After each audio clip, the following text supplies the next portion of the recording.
Hi అండి, welcome to beauty of terrace garden అండి. ఈరోజు నేను ఒక పెద్ద పని పెట్టుకున్నాను. మొత్తం కూడా పాత మట్టిలన్నీ కుండీలన్నీ ఖాళీ చేసి మొత్తం అన్ని మట్టిలో రకరకాల అంటే కోకో పీట్స్, పాత మట్టి అంతా తీసేసి అన్ని పొడి, వేప గింజల పొడి అన్నీ కూడా మొత్తం కలిపేసి కుండీలో నింపుతున్నాను. ఈ కుండీలో అన్నీ కూడా కొత్త కొత్త గింజలు మొక్కలు వేద్దాం అనుకుంటున్నాను. నేను దాదాపు అన్నీ కూడా వీటిల్లోనే పెంచేదాన్ని. మట్టి నేను వేస్టేజ్ అంతా కూడా హౌస్ హోల్డ్ కిచెన్ వేస్ట్ మొత్తం కూడా మాన్యూర్ తయారు చేసి అది కూడా ఇందులో కలిపి అది కనిపిస్తున్న గ్రో బ్యాగ్లో ఒకప్పుడు నేను 7 ఏళ్ళ క్రితం ఒక చిన్న చెట్టు కొబ్బరి మొక్క వేసానండి. గంగాబాబు అని ఎత్తు పెరగదన్నారు, కానీ ఇది మామూలు దాని ఆకులతో చీకట్లు కూడా తయారు చేశాను. ఇప్పుడు ఇవన్నీ కూడాను వర్మి కంపోస్ట్ ఈ వేసవికి కావాల్సిన ఏమున్నాయో గింజలు కొంచెం చూసుకుని అవన్నీ వేస్తాను. అది అంటే ఇవన్నీ నాకు చాలా ఎక్కువే వేస్తే, కానీ ఏంటంటే అదొక తృప్తి. నేను గ్రో చేస్తున్నాను.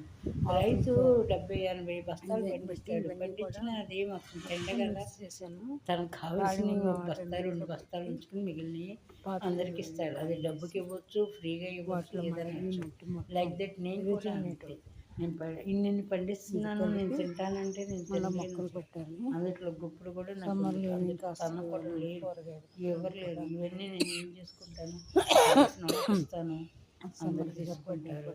సో అలా పండించడం ఒక తృప్తి ఉంటుంది. ఐ ఫీల్ దట్ నేను ఒక ఫార్మర్. ఇది గ్రో బ్యాగ్. ఎప్పుడో 7-8 ఏళ్ళ క్రితం పెట్టాను ఈ గ్రో బ్యాగ్. ఈ గ్రో బ్యాగ్లో మన కొబ్బరి చెట్టు అలా పైకి వెళ్ళింది. ఇప్పుడు కట్ చేస్తుంది.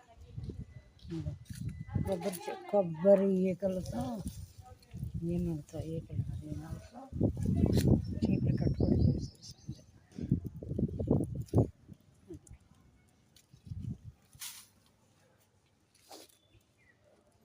ఏ హ్యాపీ కోకో పనులు చేస్తారా? ఇది విఎంసి వాళ్ళు ప్రతి కాలనీకి డిస్ట్రిబ్యూట్ చేశారు ఫ్లవరింగ్ ప్లాంట్స్. ఇంటింటికి కూడా వచ్చి తీసుకెళ్ళమని చెప్పాను. ఇంకా ప్రజెంట్ పాత కుండీలు, పాత మొక్కలు. సో ఇంటి ముందంతా కూడా క్రాటన్స్. ఇంటికి క్రాటన్స్ పెట్టమని చాలా ఇంట్రెస్ట్. ఎప్పుడు ఇంటి ముందు క్రాటన్స్ కావాలనే వాళ్ళు, అందుకే ఎక్కువ క్రాటన్స్ పెట్టాను.